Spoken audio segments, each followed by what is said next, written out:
Right now, somewhere in the world's oceans, a single American warship is burning through $6.5 million every single day. That's not a typo. While you sleep, while you eat breakfast, while you're watching this video, one aircraft carrier costs more to operate in 24 hours than most people will earn in their entire lifetime. The USS Gerald R. Ford didn't just break records when it was built for $13.3 billion, it shattered them. But here's what nobody talks about. The construction price is just the beginning. The real shock comes when you learn what it takes to keep this floating fortress running every single day. These aren't just ships, they're floating cities. 5,000 people live on board. 18,000 meals served daily. Nuclear reactors that won't need refueling for 25 years. Fighter jets launching every few minutes, each costing tens of thousands of dollars per flight hour. And that's during peacetime operations.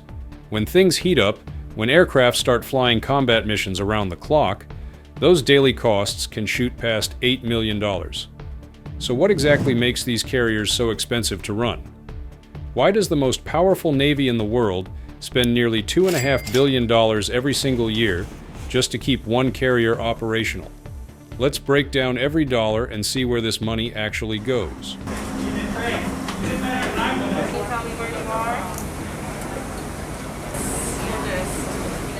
The floating city reality. First, you need to understand what an aircraft carrier actually is. Forget everything you think you know about ships. The USS Gerald R. Ford is 1,100 feet long. That's longer than 3 football fields placed end to end.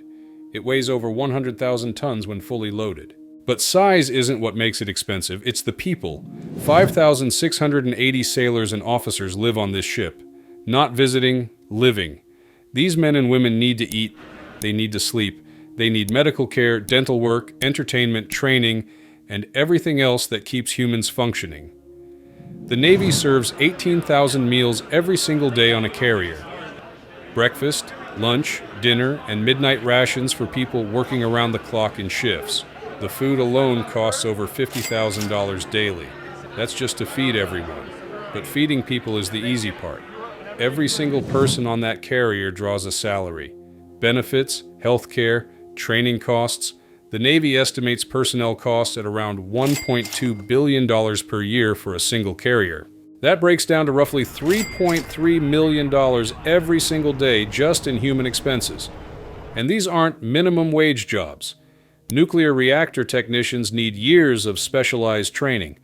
Aviation mechanics work on some of the most advanced aircraft ever built. Radar operators manage systems worth hundreds of millions. These are skilled professionals, and skilled professionals cost money. Here's something most people don't realize. The carrier doesn't operate alone. It's the centerpiece of what the Navy calls a carrier strike group. That means 5 destroyers and cruisers sailing alongside, a fast attack submarine running protection underneath, supply ships constantly moving back and forth. When you add up the personnel for the entire strike group, you're looking at 6,000 people. All of them need salaries, food, training, and support. If you're starting to see why these costs add up so fast, type "proud" in the comments below to show support for the men and women serving on these incredible ships. The crews work in brutal conditions. Flight deck operations run in all weather.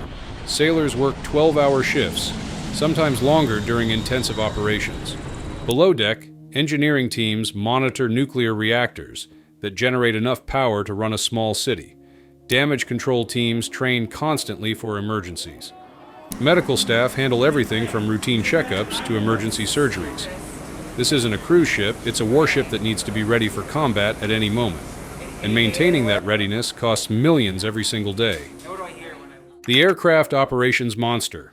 Now let's talk about what makes an aircraft carrier different from every other ship. The aircraft. That's where the real money burns. A carrier typically operates between 60 and 80 aircraft. FA-18 Super Hornets, EA-18G Growlers for electronic warfare, E-2 Hawkeyes for early warning, F-35C Lightning Fighters, MH-60 Seahawk helicopters. Each one of these aircraft costs millions just to buy.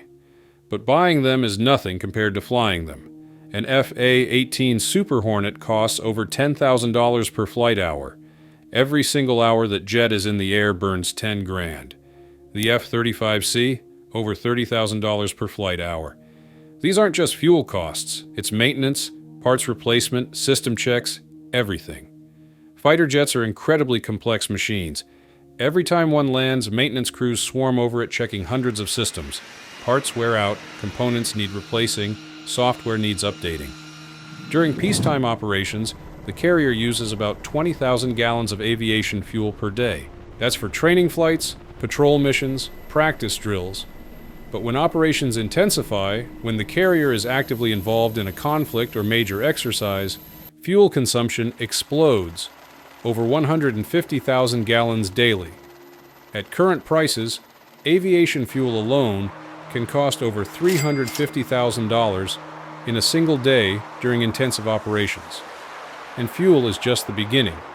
Aircraft need constant maintenance.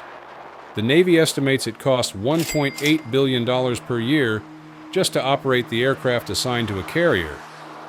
That's roughly $5 million every single day in aircraft-related expenses. Think about that. $5 million just for the planes, before you even count the ship itself. Here's where it gets really expensive. Combat operations. When aircraft start flying real missions instead of training exercises, everything accelerates. More flights means more fuel. More wear and tear means more maintenance. More maintenance means more parts. More parts means higher costs. During the first 3 months of operations in Afghanistan in 2001, carrier-based jets flew 75% of all American strike missions. That kind of operational tempo pushes costs through the roof. But there's another cost nobody talks about. The weapons. Missiles, bombs, ammunition, everything those aircraft carry. A single Tomahawk cruise missile costs nearly $2 million. Air-to-air missiles run hundreds of thousands each. Even the cannon rounds for the aircraft's guns cost money. During active combat, weapons expenditure can add millions more to daily costs. Around 5 minutes in, viewers often start losing interest.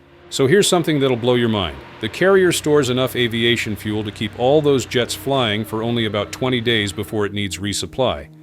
After that, tanker ships have to pull alongside in the middle of the ocean and pump millions of gallons of fuel across while both ships keep moving. That operation alone is a logistical nightmare that costs a fortune. Nuclear power, the hidden cost. Before we dive deeper into how nuclear power drives these costs, please take a second to like this video and subscribe to our channel. Over 98% of viewers watch without subscribing, and it costs you nothing but makes a huge difference to us. Now, nuclear power sounds like it should save money, right? No need to refuel for 25 years, unlimited range.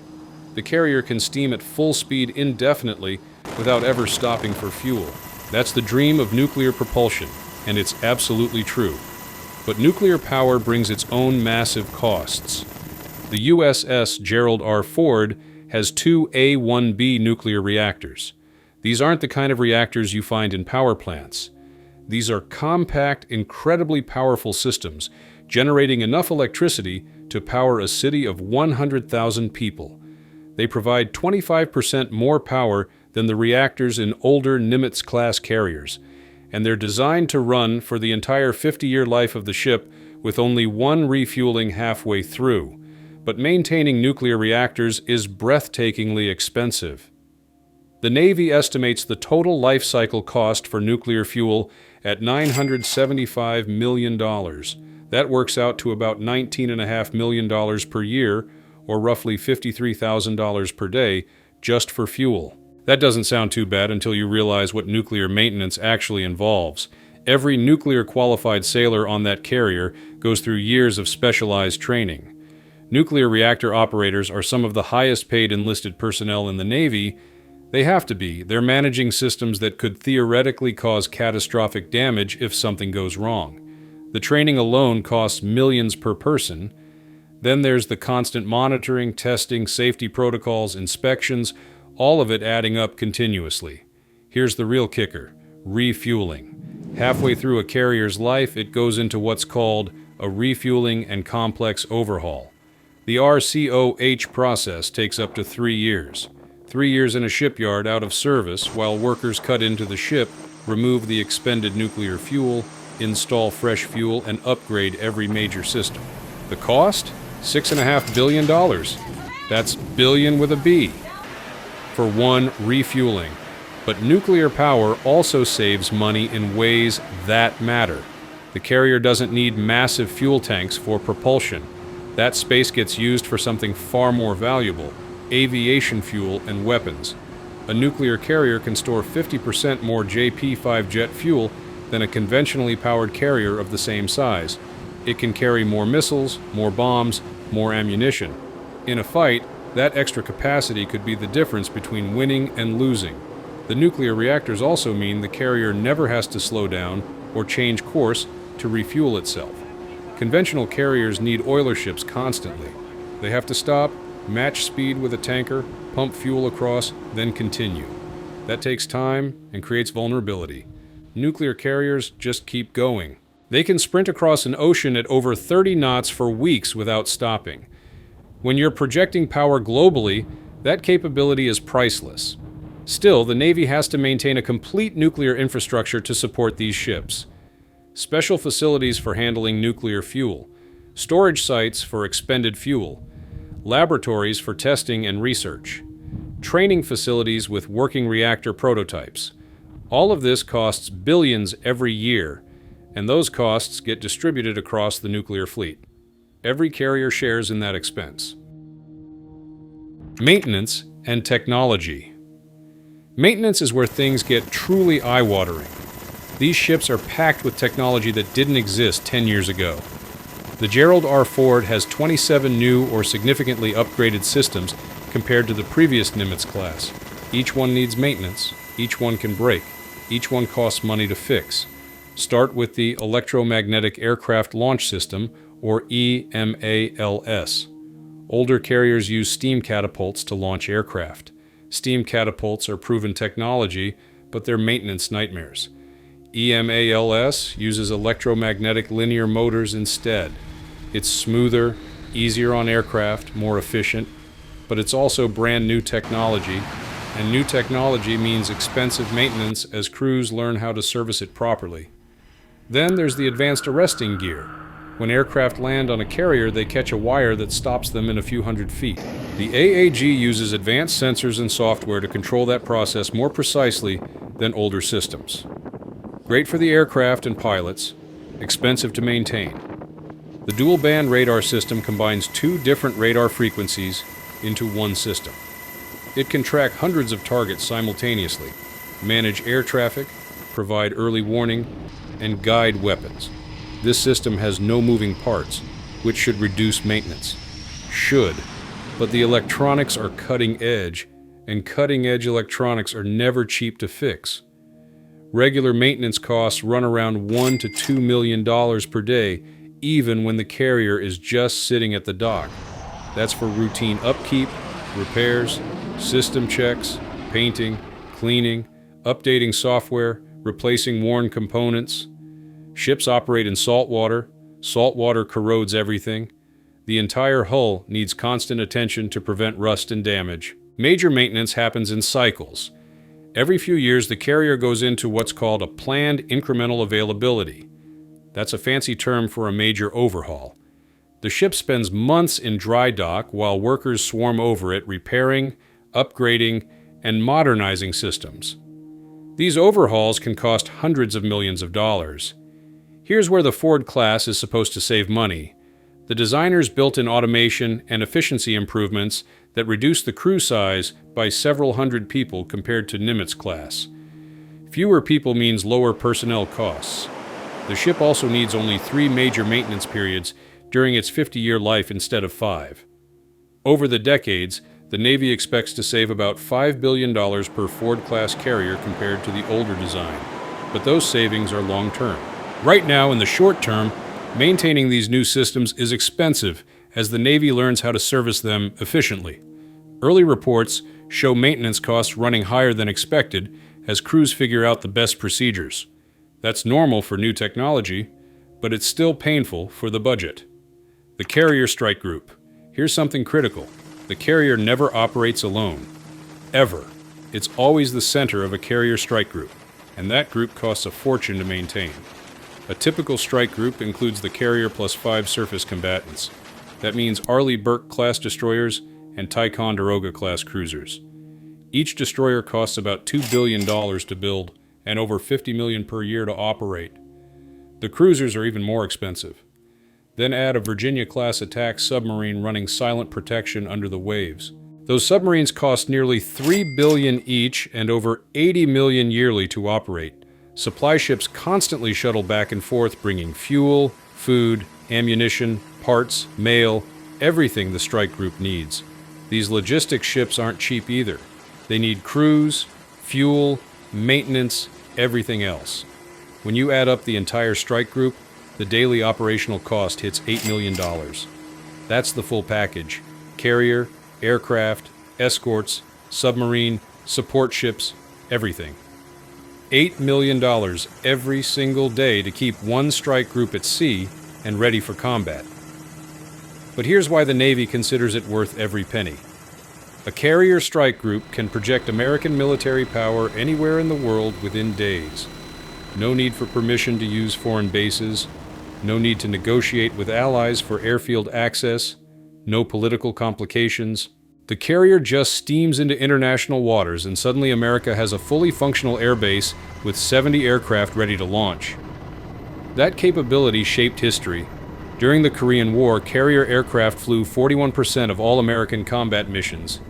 In Vietnam, carriers provided more than half of all air raids on North Vietnam. When Turkey and Saudi Arabia refused to let America use their territory during the Iraq invasion in 2003, 5 aircraft carriers launched 8,000 sorties in the first month. The flexibility is unmatched.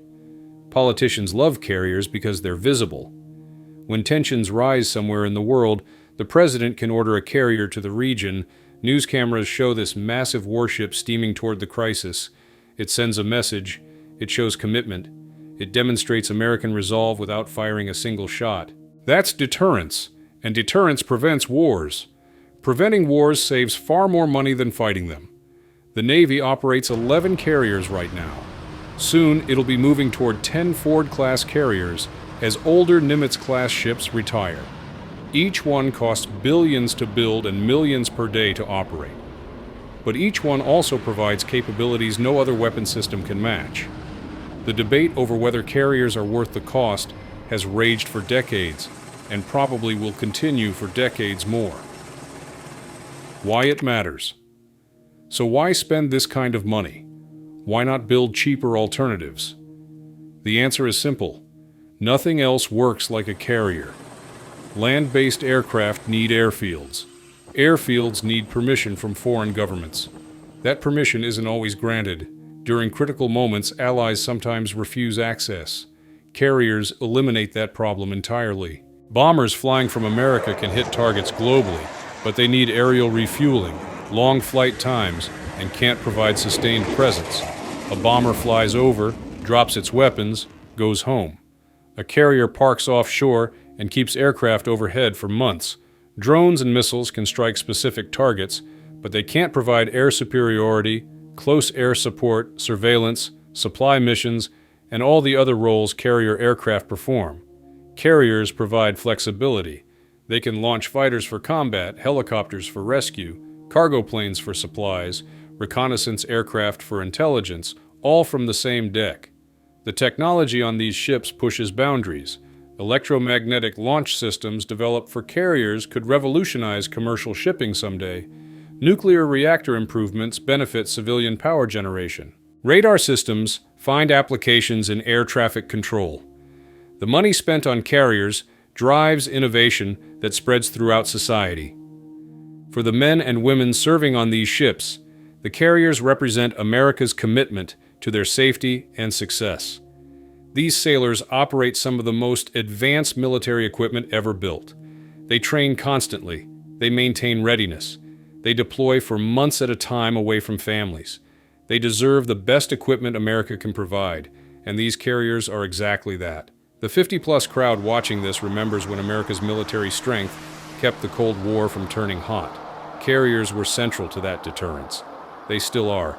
Potential adversaries think twice when they know an American carrier strike group can appear off their coast in days.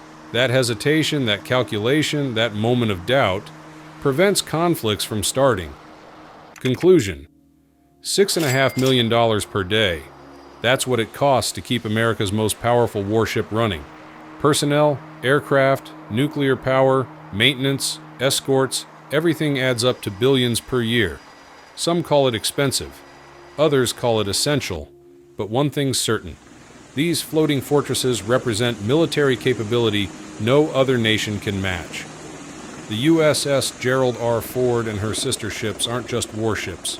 They're statements, they're tools of diplomacy, they're insurance policies against global chaos, and they're home to thousands of Americans serving their country far from shore. If this breakdown opened your eyes to what it really takes to operate these incredible ships, hit that like button and subscribe for more deep dives into military technology and capabilities. The numbers tell a story, and that story is worth understanding.